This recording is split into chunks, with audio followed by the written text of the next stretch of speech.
Salut Justin, comme je t'avais dit, analyse de ton coup de patin, donc allure de train avant. Donc on a un plan frontal. Qu'est-ce qu'on va regarder? On va regarder premièrement mouvement des bras.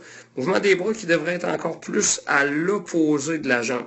Lorsque la jambe, tu fais ta poussée, le bras, bien évidemment, le bras ici devrait vraiment pousser dans la direction opposée au patin. Ça, c'est extrêmement important.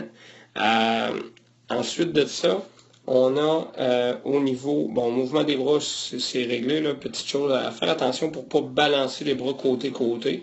Maintenant, les jambes. Les jambes, on voit ici le patin qui rentre bien en dessous du nombril. Ça, c'est excellent pour amorcer la poussée de côté. Par contre, au niveau de la poussée, je te dirais qu'on pourrait aller chercher plus d'extension.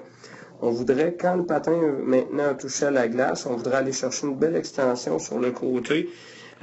Plus loin que ça, on a tendance à aller pousser le patin vers l'arrière. Il faudrait pousser davantage sur le côté et conserver les genoux fléchis. C'est ce qui va t'aider à garder plus d'extension, donc un mouvement plus large au niveau là, de tes enjambées du patin.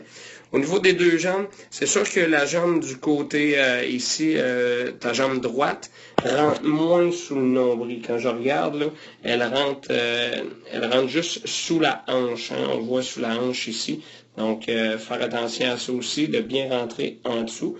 Donc, ça, c'est pour le mouvement frontal. Si on se déplace du mouvement latéral de l'autre côté dans l'écran, là, on peut regarder la posture. Au niveau du dos, il va falloir faire attention, Justin, pour se sortir les fesses un peu, pour avoir un dos beaucoup plus droit. Donc, faire attention à ça, parce que le dos, effectivement, là, est très arrondi dans sa forme. Donc, faire attention, là, en sortant les pectoraux et en sortant les fesses, on va éviter ici ce qu'on pourrait qualifier là, de creux de dos. Donc, un dos arrondi, c'est pas ce qu'on souhaite nécessairement.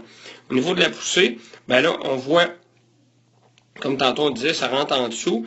Puis la poussée latérale est faite, regarde, tu vois sur le côté, belle poussée, hanche, genou et cheville. On a un mouvement d'extension complet. Par contre, on est un petit peu trop vers l'arrière. Il faudrait pousser un petit peu plus vers le côté. Enfin, ce que j'aime, lorsqu'on analyse un coup de patin comme ça, on regarde le devant de la tête avec le devant du genou, le devant du pied. Donc, on va aller chercher le maximum de glisse et je dirais, d'amplitude de mouvement. Donc, il faut approcher le genou dans la barre bleue et les orteils aussi en fonction des épaules et de la tête. Donc, bon coup de patin, bon travail à faire pour toi. Merci. Salut.